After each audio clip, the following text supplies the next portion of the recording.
La Voz de América presenta. La Casa Blanca aclara que no apoya repetir elecciones en Venezuela. Ernesto se fortalece a su paso por el Caribe y amenaza con convertirse en el próximo gran huracán del Atlántico. Candidatos a la Casa Blanca intensifican sus propuestas económicas y también sus críticas de cara a las elecciones. Y Qatar reanuda conversaciones para un cese al fuego en Gaza, donde habrían muerto 40.000 palestinos desde octubre.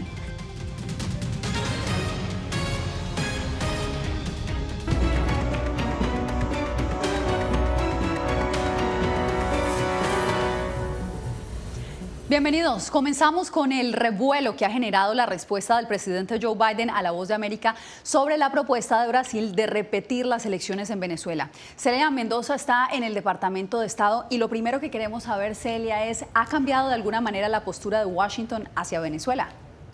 Definitivamente no. Esta fue la respuesta del Consejo de Seguridad Nacional. Esto después de que se pusiera en duda la posibilidad de que los Estados Unidos siguieran manteniendo su propuesta de no solamente coordinar de manera regional un avance para que Maduro pueda reconocer los resultados, sino también reiterando que Edmundo González Urrutia es quien recibió el mayor número de los votos. El presidente Joe Biden estaría apoyando nuevas elecciones en Venezuela, según su brevísima respuesta a la pregunta de La Voz de América de si estaría de acuerdo con celebrar nuevas elecciones presidenciales en Venezuela, a lo que dijo, sí creo, una propuesta del mandatario brasileño Luis Ignacio Lula da Silva, y frente a la cual, tras ser cuestionado por La Voz de América, Vedant Patel, vocero adjunto ante el Departamento de Estado, indicó: No tengo ninguna reacción ante estas propuestas. Y es que repetir elecciones sería un cambio radical en la política que hasta ahora ha planteado la administración Biden. Ellos tienen que aclarar que esa no es su posición. Y así lo hizo horas después el Consejo de Seguridad Nacional al clarificar la respuesta del mandatario, indicando que la posición de Estados Unidos no ha cambiado. El presidente se refería al absurdo de que Maduro y sus representantes no aclaren las cosas sobre las elecciones del 28 de julio. Para la mayoría del pueblo venezolano, Estados Unidos y un número cada vez mayor de países, está muy claro que Edmundo González Urrutia obtuvo la mayor cantidad de votos el 28 de julio. Estados Unidos nuevamente pide que se respete la voluntad del pueblo venezolano y que comiencen las discusiones sobre una transición de regreso a las normas democráticas. Sin embargo, Lula da Silva propuso nuevas elecciones con participación amplia de candidatos y observadores internacionales y dio una nueva opción que tiene el apoyo del presidente Gustavo Petro de Colombia. Estamos viendo la posibilidad de ver si se encuentra una salida entre varias salidas, como hacer un gobierno de coalición. Y agregó sobre Maduro: Él sabe que le debe una explicación para la sociedad brasilera y el mundo. La líder opositora María Corina Machado también se pronunció. Se va a una segunda elección y si no le gustan los resultados, que vamos una tercera, de una cuarta, de una quinta, hasta que le gusten los resultados a Maduro. Durante esta jornada se reunieron los representantes diplomáticos de Colombia, México y Brasil en Bogotá para avanzar en esta propuesta de negociación con la que esperan lograr que Venezuela llegue a una salida política a esta crisis. Gracias, Celia. Y vamos a Venezuela porque familiares de los detenidos durante las protestas postelectorales denuncian que sus seres queridos permanecen en condiciones inhumanas en las cárceles. Adriana Núñez desde Caracas, ¿qué más dicen estas familias? Dicen que hay dificultades para el acceso al agua. Cuando la hay que repartirse 5 litros de agua entre 15 personas. También manifiestan que hay hacinamiento dentro de esas prisiones. Una de las madres de una mujer detenida habló de 16 personas en tan solo una celda. Además de eso, consumir alimentos descompuestos. Durante 8 días, Leticia Torrealba no tuvo noticias de su hijo, un adolescente de 16 años arrestado mientras caminaba cerca de una manifestación opositora y que hoy está señalado de terrorismo, incitación al odio y alteración del orden público. Es horrible, siento un nudo por dentro de un niño inocente que no sabe nada de esto. Una vez pudo verlo en la comisaría donde está recluido. Leticia lo encontró desesperado. Me comentó que él no podía dormir, que estaba en un cuarto oscuro. no le daban acceso de respiración. Me dijo que había un aire acondicionado que lo encendía cada 4 horas. Otros familiares de los 1.400 detenidos después de las elecciones presidenciales denuncian hacinamiento y falta de agua en las prisiones. La carne tiene gusano. Parecieran que sacaran la carne que ellas no se comen el día anterior, la sacaran de la basura y la ligaran con otra nueva. El fiscal general de Venezuela insiste en que los arrestados incendiaron oficinas públicas y fueron coordinados por los comandos de campaña de la oposición. Esa oleada de violencia que se desató, que fue instrumentalizada por los mal llamados comanditos que utilizaron, lo dijimos, personas con prontuarios delictivos. En medio de esta coyuntura, este jueves el Parlamento, controlado por el oficialismo, aprobó la ley que regula la operación y financiamiento de las organizaciones no gubernamentales en Venezuela. A pesar de que el presidente de México, Andrés Manuel López Obrador, había manifestado que este viernes el Tribunal Supremo de Venezuela se iba a pronunciar sobre el contencioso que introdujo Maduro, el tribunal ha manifestado que apenas hoy está comenzando este peritaje de verificación de resultados. Mientras tanto, para el día sábado, tanto oficialismo como oposición se movilizarán justamente para apoyar la oposición Edmundo González Urrutia y el oficialismo a el denominado presidente ya para un tercer periodo, Nicolás Maduro. Sin embargo, no han dicho las horas y los lugares a tomar. Era Adriana Núñez informando desde Caracas. Gracias, Adriana.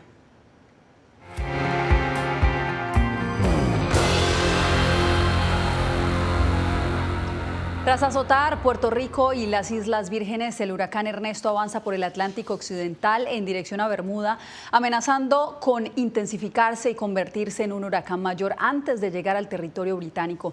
La historia la tiene José Pernalete.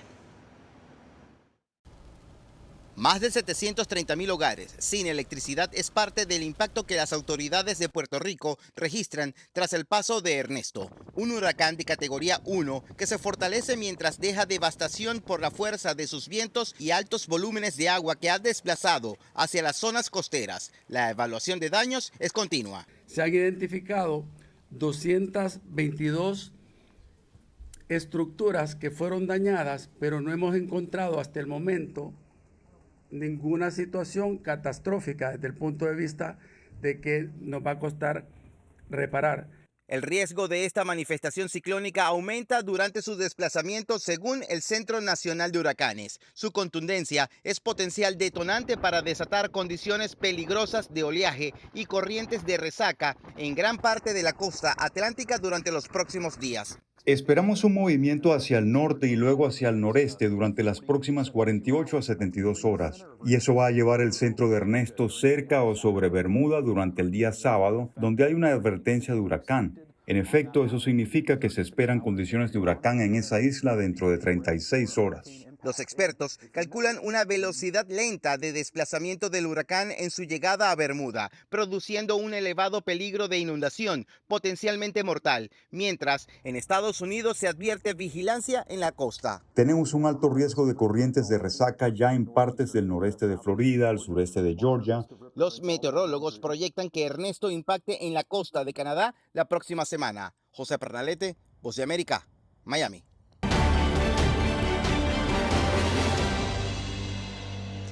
La carrera presidencial para la Casa Blanca ha intensificado las promesas de ambos candidatos, quienes proponen aliviar de alguna manera la carga económica de los estadounidenses. Y mientras hacen ofertas para mejorar la situación financiera del país, también se lanzan críticas mutuas para desestimar a su oponente. Ángela González nos actualiza.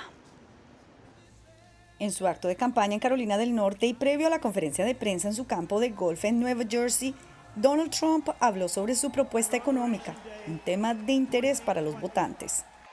Juntos conseguiremos impuestos bajos, regulaciones bajas, costos de energía bajos, tasas de interés bajas, inflación baja, para que todos puedan comprar alimentos, un auto y una casa. Los nominados de ambos partidos a la vicepresidencia acordaron debatir el próximo 1 de octubre y J.D. Vance, desde Pensilvania, arremetió contra Kamala Harris y sus políticas económicas. Una de las razones por las que tenemos a tanta gente que apenas sobrevive en empleos con salario mínimo es porque Kamala Harris está permitiendo que 20 millones de inmigrantes ilegales afecten los salarios de los trabajadores estadounidenses. Expulsa expulsen a esos inmigrantes ilegales y aumenten los sueldos a nuestros ciudadanos. En su primera aparición juntos en Maryland desde que Joe Biden retiró su candidatura a la presidencia, Kamala Harris habló sobre la reducción de los precios de las medicinas para las personas mayores, tema que se conecta con la prohibición a la especulación de los precios de los alimentos que planteará en su siguiente acto de campaña en Carolina del Norte.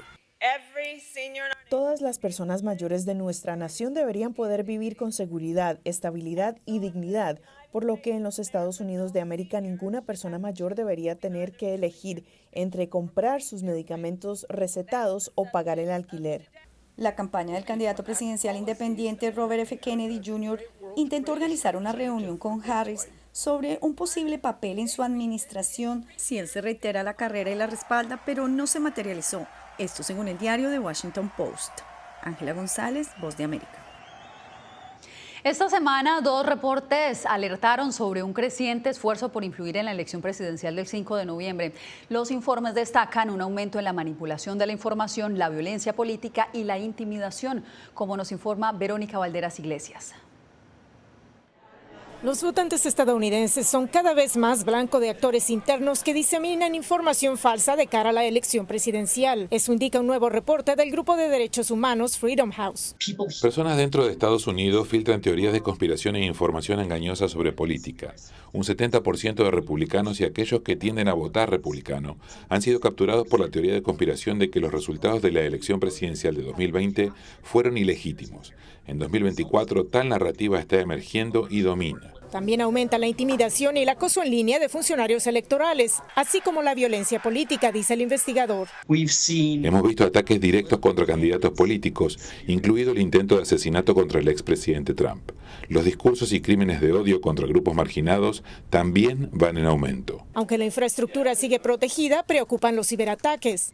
Los blancos más vulnerables son las campañas y páginas web que informan sobre el proceso de votación. El FBI actualmente investiga supuestos intentos de hackeo contra las campañas de Trump y Biden-Harris. Un segundo informe de la compañía de ciberseguridad Recorded Future indica un incremento en operaciones de influencia maligna a cargo de Irán, Rusia y China. Incluyen el uso de inteligencia artificial para desarrollar artículos que son luego publicados en páginas web falsas que imitan a medios convencionales. Es para introducir contenido inclinado en la dirección de los objetivos geopolíticos del gobierno correspondiente y cómo la victoria de cierto candidato presidencial satisfacería mejor sus intereses. ¿Qué tan efectivos son tales esfuerzos? En este momento no tenemos data que sugiera que estas operaciones históricamente hayan impactado los resultados de una elección. Sin embargo, se recomienda a los votantes permanecer alerta y desconfiar de artículos o páginas web con errores gramaticales que podrían revelar un intento de engaño. Verónica Valderas Iglesias, Voz de América, Washington.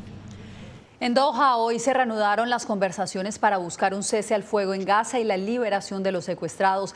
Esto justo cuando el Ministerio de Salud del enclave reveló que alrededor de 40.000 palestinos han muerto en la guerra entre Israel y Hamás desde octubre del 2023. Laura Sepúlveda tiene lo último. Desde que empezó la guerra no hemos parado ni un minuto y esperamos que la guerra termine. No hay lugar para enterrar a la gente. Narra un cavador de tumbas en Gaza, en donde a la fecha, según reportes del gobierno local, 40.000 personas han muerto y más de 92.000 han resultado heridas a cuenta del conflicto. Israel avanza en ofensiva en Han Yunis. Hasta ahora hemos eliminado a más de 17.000 terroristas. Este jueves en Qatar se retomaron los diálogos para un cese del fuego.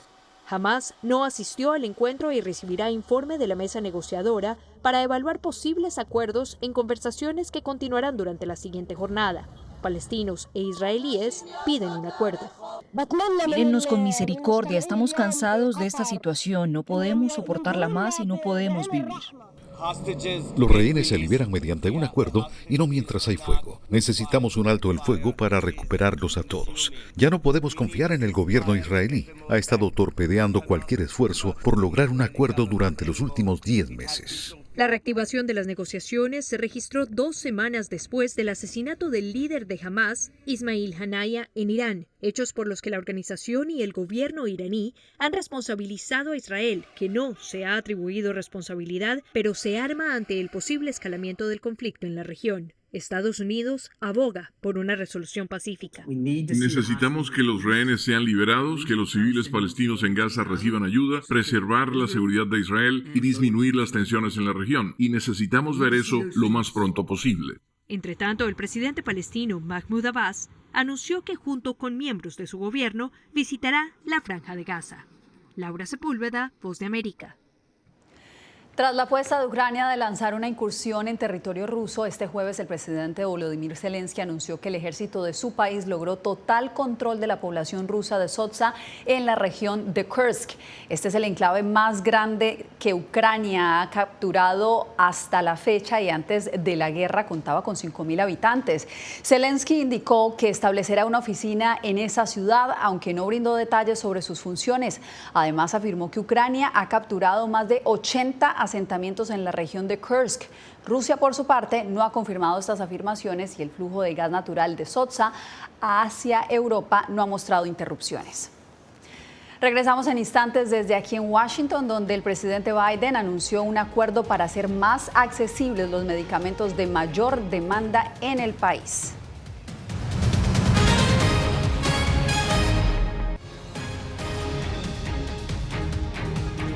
La administración Biden anunció este jueves un acuerdo que asegura reducirá los precios de 10 de los medicamentos más populares y costosos de Medicare, el seguro médico que el gobierno federal ofrece a los estadounidenses mayores de 65 años. Carolina Valladares tiene el informe. El presidente Joe Biden puso rumbo este jueves a Maryland con un acuerdo bajo el brazo para reducir el precio de hasta 10 medicamentos. Este tipo de anuncios que Biden suele hacer en solitario decidió compartirlo esta vez con la vicepresidenta Kamala Harris. No se trata solo de atención médica, se trata de su dignidad. No, se trata de su dignidad.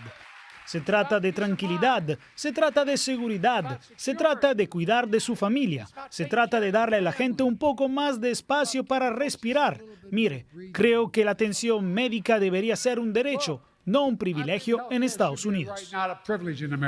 Se trata de la primera aparición conjunta desde que Biden retiró su candidatura a la reelección.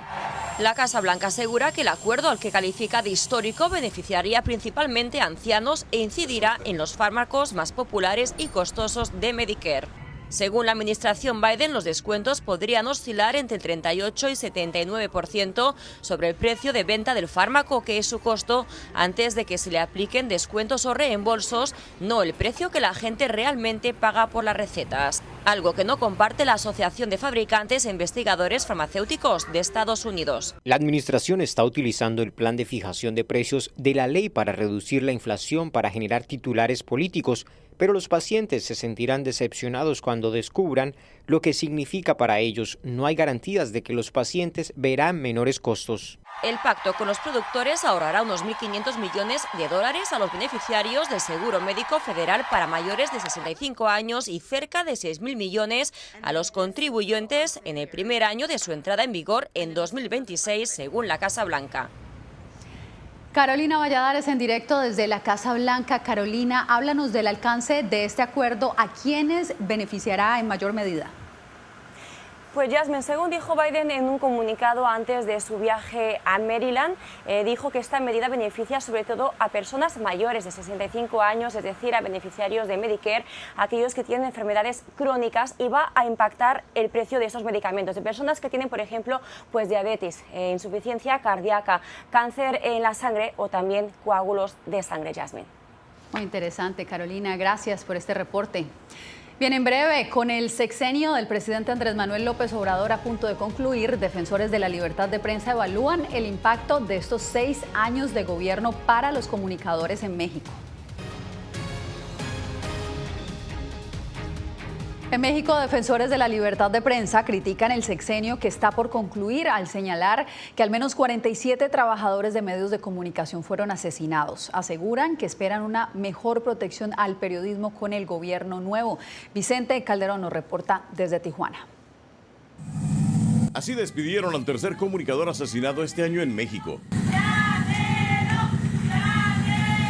Alejandro Martínez Nogués murió en Celaya, Guanajuato, el 4 de agosto. Conocido como el hijo del llanero Solitito, fue asesinado tras ser agredido con arma de fuego mientras circulaba a bordo de una patrulla de tránsito y policía vial. Tenía protección policíaca desde que sobrevivió a un atentado en 2022. Ya no cubría crimen, pero reportaba accidentes y entrevistaba a personajes locales en su cuenta de Facebook. Con son 47 homicidios de periodistas durante el gobierno que está por concluir. El balance general de este sexenio es muy negativo. El director de Artículo 19 afirma que el presidente López Obrador estigmatizó a la prensa crítica. Ya basta de ese periodismo mafioso, calumniador, chantajista. Y ve una correlación con este tipo de expresiones. Los actores, tanto políticos como privados, incluso criminales, se sienten avalados o habilitados, mejor dicho, para agredir a la prensa. Esto se agrava por las condiciones de violencia generalizada del país. Amenazas, privación ilegal de libertad, acoso judicial, acoso online, cualquier cosa que le puede pasar a un periodista le sigue pasando acá en México. Antes de su triunfo, Claudia Sheinbaum, la presidenta electa, firmó un convenio con Reporteros Sin Fronteras, comprometiéndose a defender la libertad de prensa. Vicente Calderón, Voz de América, Tijuana. Más adelante hay fiesta en Guatemala. La llegada de la medallista olímpica Adriana Ruano congregó a cientos de personas que exaltaron su participación en los Juegos Olímpicos de París.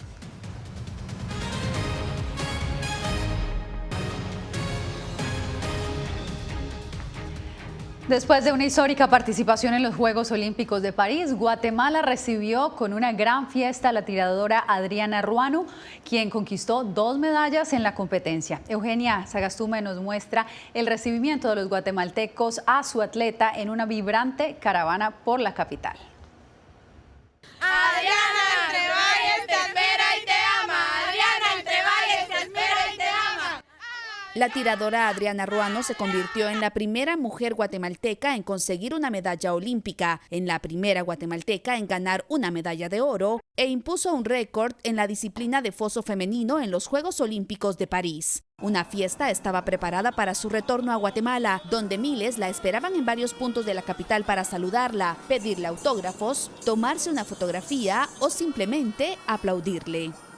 Gracias por hacernos soñar otra vez. La celebración fue también para los demás atletas que representaron a Guatemala.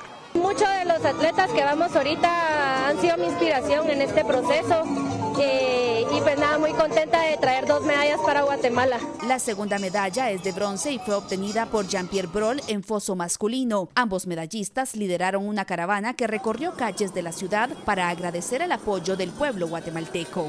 Gracias a todos por compartir este sueño con la misma emoción y alegría con la que lo estoy viviendo también. Y aseguró que los sueños se cumplen. El tiempo me ha demostrado que con trabajo, esfuerzo, dedicación, todo se puede alcanzar. Con las 2 medallas, Guatemala se ubicó en el 7º lugar del medallero latinoamericano y el primer puesto entre los países de Centroamérica. Eugenia Sagastume, Voz de América, Guatemala. Bruselas se vistió de gala con una impresionante alfombra de casi 1 millón de flores.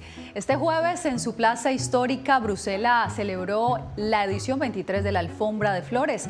La deslumbrante instalación diseñada por la artista urbana Ocean Cornell cuenta este año con más del 80% de dalias frescas en lugar de las tradicionales begonias. La alfombra refleja una evolución en la tradición floral, celebrando la resistencia y belleza de las flores locales. Más de 100 voluntarios se unieron para crear esta obra monumental que estará abierta hasta el 18 de agosto. Con eso me despido por hoy.